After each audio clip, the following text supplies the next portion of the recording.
चलिए आज हम लोग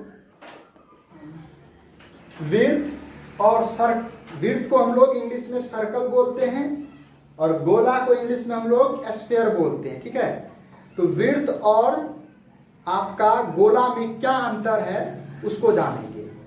क्या आपको ऐसा लगता है विड्थ और गोला दोनों एक ही चीज है? ऐसा नहीं होता। विड्थ आपका अलग चीज है, सर्कल आपका अलग चीज है। ठीक है, तो सर्कल और विड्थ में क्या अंतर है वो उस चीज को हम लोग देखते हैं। ठीक है, ये देखिए, ये जो आपका विड्थ बना हुआ है ये भी आपका गोल है और ये भी आपका यहाँ पे जो गोला बना है वो भी गोल है।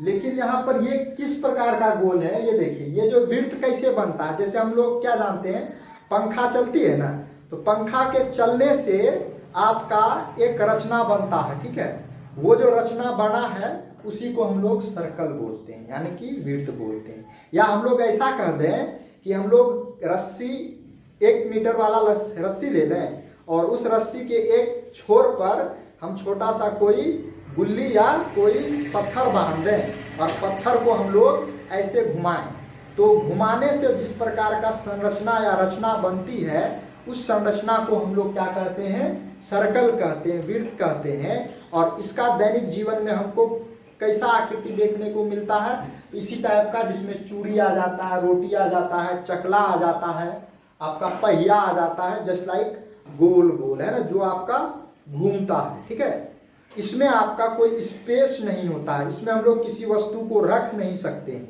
किसी चीज कोई वस्तु को हम लोग, जैसे कोई डब्बा होता है, बाल्टी होता है, उसमें हम लोग किसी वस्तु को रख सकते हैं। जैसे पानी को हम लोग क्या करते हैं, रख लेते हैं, लेकिन इसमें हम लोग ऐसा नहीं कर सकते हैं। विड्थ आपका एक काल्पनिक रचना है या संरचना है जो किसी प्लेन पर बनता है। आपका ये कहाँ बनता है, प्लेन पर, और ये आपका मात्र 2 डायमेंशनल होता है। ठीक है, और ये जो आपका गोला है ये 3 डायमेंशनल फिगर है और इसमें हम लोग किसी ऑब्जेक्ट को रख सकते हैं। ये सबसे बड़ी डिफरेंस है दोनों के बीच में। ठीक है, तो गोला में जैसे हम लोग फुटबॉल देखते हैं, फुटबॉल जो होता है आपका गोला का एग्जाम्पल है, नॉट सर्कल, ये सर्कल नहीं। ठीक है, उसी प्रकार से आपका गेंद ये सर्कल नहीं है। ठीक है, ये आपका क्या है, गोला है, स्फीयर है। अर्थ मतलब जिसमें हम लोग रहते हैं, पृथ्वी आपका गोला का एग्जाम्पल है, क्योंकि हम लोग इसके अंदर में रहते हैं। हम ही क्या, दुनिया में 7 अरब इंसान हैं, उनको अपने अंदर रखा हुआ है और उनके साथ साथ 2 मिलियंस के कई और भी पेड़ पौधे हैं, एनिमल्स हैं, उन सभी को उसमें अपने अंदर रख लिया है। यानी कि इनका कैपेसिटी है, यानी कि इसके पास आयतन है। जो गोला होता है उसका आयतन होता है, लेकिन सर्कल का आयतन नहीं होता। ठीक है, इसीलिए हम लोग इसका फॉर्मूला में सर्कल का आयतन नहीं लिखते। ठीक है, तो यहाँ पे आपका ये गोला का एग्जाम्पल दिखाया गया, फुटबॉल है, गेंद है, वॉलीबॉल है, पृथ्वी है, ये सभी आपका गोला। ठीक है, तो यहाँ पे कुछ फॉर्मूला दिखाया गया है आपका। ये आपका सर्कल होता है, तो सर्कल में हम लोग क्या जानते हैं, ये आपका केंद्र बिंदु होता है, केंद्र बिंदु को ओ कहते हैं, सेंटर। ठीक है, और ये आपका रेडियस होता है, यहां से यहां सेंटर से लेकर के विड्थ के किसी भी बिंदु को मिलाने वाली रेखाखंड को रेडियस बोलते हैं और इसको हम लोग हिंदी में त्रिज्या कहते हैं और सिंबल में आर से सूचित करते हैं। और यहाँ देख लीजिए, विड्थ के किसी भी 2 बिंदु को मिलाने वाली रेखाखंड को हम लोग जीवा बोलते हैं। ठीक है, किसी भी 2 बिंदु को मिलाने वाली रेखाखंड को हम लोग जीवा कहते हैं। और जीवा वह जीवा जो विड्थ के केंद्र से, सेंटर से गुजरती है, उसको हम लोग व्यास बोलते हैं।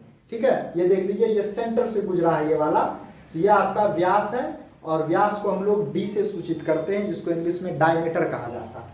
तो हम लोग विड्थ का परिधि जानते हैं, वो 2πr होता है, जिसको हम लोग πd भी कहते हैं। यहाँ पे r त्रिज्या है, d व्यास है।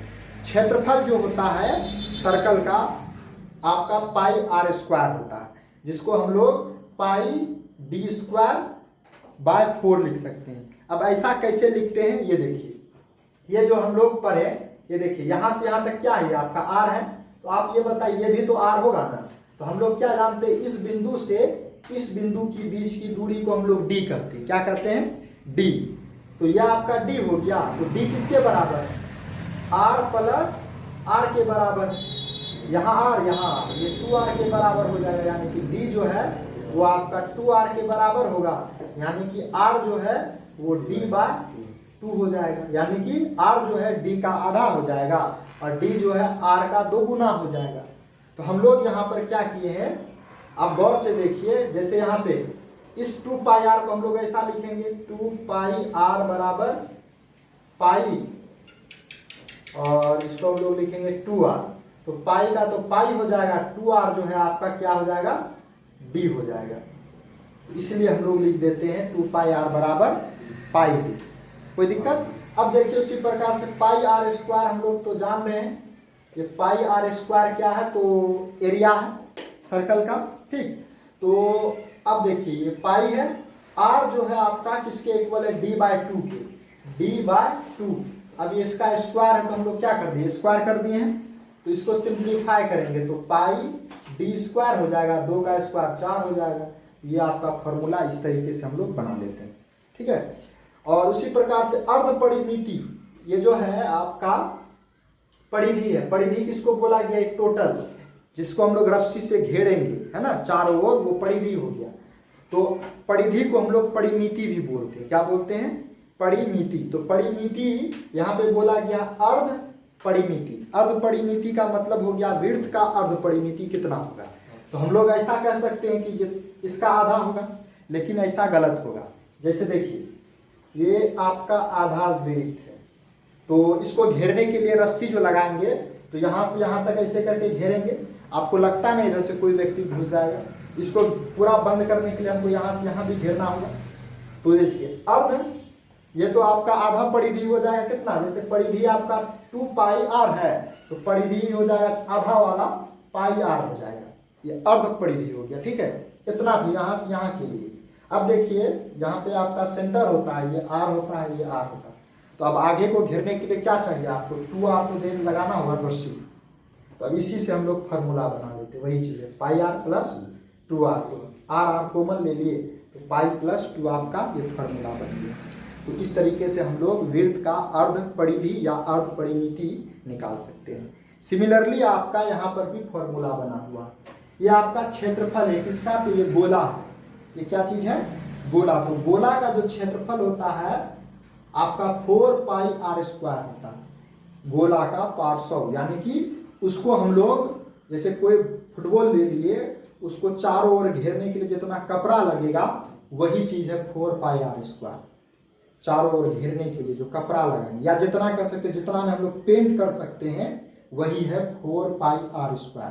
अंदर वाला भाग में करेंगे जाके क्या, कौन घुसेगा अंदर में, कोई घुसेगा, केवल बाहरी वाला भाग में ना। तो वही चीज है आपका क्षेत्रफल 4πr²। आयतन क्या होता है, π/3 πr³। ये आपका 4/3 πr³। ये आपका क्या होता है, आयतन होता है किसका, गोला का। तो अब आगे में देखिए लिखा गया अर्ध गोला का, है ना, ये आपका पार्श्व है, ठीक है, आकार लग जाएगा, पार्श्व क्षेत्रफल। तो 2πr² होता है। पार्श्व किसको बोला गया है वो समझिए। जैसे एक गोला ले लीजिए, यानी कि एक फुटबॉल जो होगा आपका इस तरीके का गोल होगा, इसको हम लोग कटिंग कर लेंगे। कटिंग कर लेने से क्या लगता है आपको, इस प्रकार का संरचना बनेगा कि नहीं बनेगा, ऐसा आपका संरचना बनेगा। तो ये देखिए हम लोग जाने कि पूरा का पूरा पेंट करने में हम लोग 4πr² देते हैं, तो आधा करने में कितना लगेगा, तो हम लोग इसका आधा कर लेंगे। तो आधा करेंगे तो कितना हो जाएगा, 2πr²। ये हम लोग 2πr² वाला भाग में पेंट करेंगे, यानी कि आधा इसी में पेंट कर पाएंगे। तो ऊपर में जो खाली भाग उसमें क्या पेंट कर पाएंगे क्या, ये जो आधा कटोरा बना ऊपरी वाला भाग, उसमें तो पेंट नहीं कर पाएंगे। उसमें पेंट करने के लिए क्या करना है, भाई देखिए ऊपर वाला भाग आपको एक सर्कल दिख रहा है, सर्कल दिख रहा है ना, इसमें हम लोग यानी कि जोड़ना पड़ेगा ऊपर वाला भाग में, यानी कि एक सर्कल को भी पेंट करना पड़ेगा। सर्कल का क्षेत्रफल कितना होता है, πr²। तो हम लोग यहीं से देख लीजिए, ये आपका कितना हो गया 2πr², ये वाला भाग, और ये वाला भाग जो हो गया आपका पाई आर स्क्वायर हो गया। तो यहाँ पे 2 गाय, यहाँ पे 1 गाय, जुट के हो जाता है 3 पाई आर स्क्वायर। ठीक है, तो हम लोग अगर किसी भी गोला का जो बोलेंगे पार्श्व, पार्श्व मतलब होता है चारों ओर वाला। ठीक है, तो पार्श्व क्षेत्रफल 2 पाई आर स्क्वायर होता है। और वही अर्धगोला का अगर संपूर्ण क्षेत्रफल बोलेंगे, संपूर्ण मतलब हो गया ये पार्श्व वाला और इधर वाला भी। ठीक है, तो ये आपका 3 पाई आर स्क्वायर हो जाएगा। ठीक, उसी प्रकार से अर्धगोला का आयतन क्या हो जाएगा, 2/3/4 पाई क्यूब। तो ये समझ में आया? क्या कोई दिक्कत है? आज के बाद अगर इसका एक भी फॉर्मूला गायब हुआ, हाँ सारा हम